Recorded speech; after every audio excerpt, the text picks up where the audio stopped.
Jason's twin brother is targeted. Jason can't stop Sonny. Port Charles had always been a city of secrets, betrayals, and unexpected twists, but the latest turn of events threatened to shake its very foundation. Jason Morgan, the stoic enforcer with a heart of gold, found himself caught in a whirlwind of danger and deception. This time, the target wasn't him but someone he never expected to see again, his twin brother, Drew Kane. A shocking reunion. Jason had spent years believing that Drew was out of his life for good. After Drew's plane went down in Afghanistan, the grief had been overwhelming, even for someone as emotionally guarded as Jason. But now, Drew was back. The sight of him standing in the Quartermain Mansion's doorway was like seeing a ghost. "Jason," Drew said, his voice steady, but his eyes betraying a flicker of unease. "We need to talk." Jason's jaw tightened. "About what?" "Sonny," Drew replied. "He's made me a target." The words hit Jason like a freight train. Sonny Corinthos, his best friend and the man he'd protected for decades, targeting Drew? It didn't make sense. But as Drew explained the situation, the pieces began to fall into place. Sonny's descent. Sonny had been struggling since the death of his son, Morgan. The grief had transformed him, pushing him further into the darkness of his own mind. While he'd always walked a fine line between crime lord and family man, Morgan's death had tipped the scales. Paranoia consumed him, and anyone he perceived as a threat was fair game. Drew's return to Port Charles had unsettled Sonny. Rumors swirled that Drew had uncovered evidence that could dismantle Sonny's empire. Drew's military background and history with covert operations made him a formidable opponent, and Sonny wasn't willing to take any chances. "I'm not here to fight Sonny," Drew assured Jason. "But he doesn't see it that way. He thinks I'm coming after him, and he's made it clear he'll eliminate me if I don't leave town."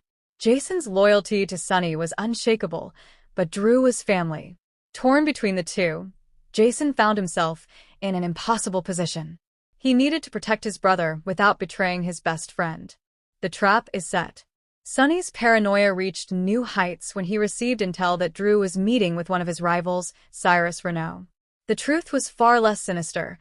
Drew had been trying to broker peace and ensure that Port Charles didn't become a war zone. But Sonny's sources twisted the narrative, convincing him that Drew was plotting against him. Jason tried to reason with Sonny. "Drew isn't your enemy. He's not working with Cyrus." Sonny's eyes burned with intensity. "You don't know that. He's a wild card, Jason. I can't afford to take risks." "He's my brother," Jason countered. "I won't let you hurt him." But Sonny was resolute. He set a trap, arranging for Drew to be lured into an ambush. Jason, desperate to stop the inevitable, enlisted the help of Sam McCall and Carly Spencer. Together, they raced against the clock to save Drew. A deadly confrontation. The ambush took place at Pier 55, under the cover of darkness. Drew, unaware of the danger, arrived to meet a supposed informant. Instead, he found himself surrounded by Sonny's men. Jason arrived moments later, his gun drawn. "Stand down," he ordered, his voice echoing across the water. Sonny stepped out of the shadows, his own weapon in hand. "Stay out of this, Jason.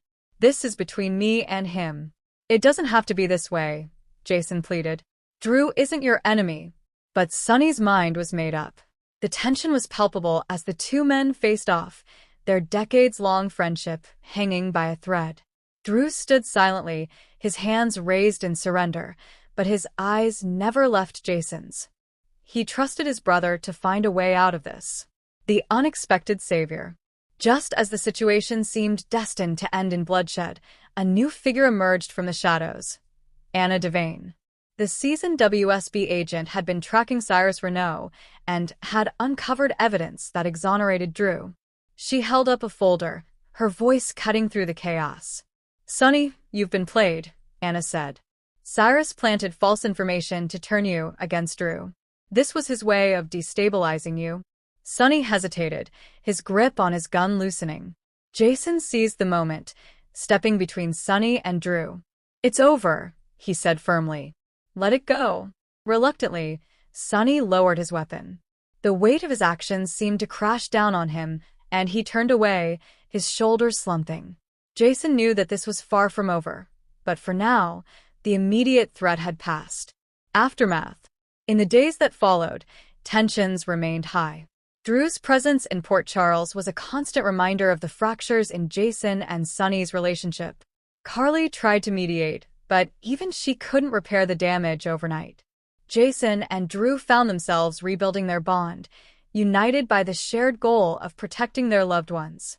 Drew's resilience and determination inspired Jason, reminding him of the strength they both carried as brothers. As for Sonny, he began to confront the demons that had driven him to such extremes. With the help of his family and friends, he started the long road to redemption. But the scars of his actions lingered, a testament to the high stakes of life in Port Charles. A new chapter. The ordeal had left everyone changed. Jason realized that his loyalty to Sonny could no longer come at the expense of his own principles. Drew's return was a second chance for the brothers to stand together, stronger than ever. Port Charles, as always, remained a city of intrigue and danger. But for Jason and Drew, it was also a place of hope and renewal. Together, they faced an uncertain future, ready to take on whatever challenges lay ahead.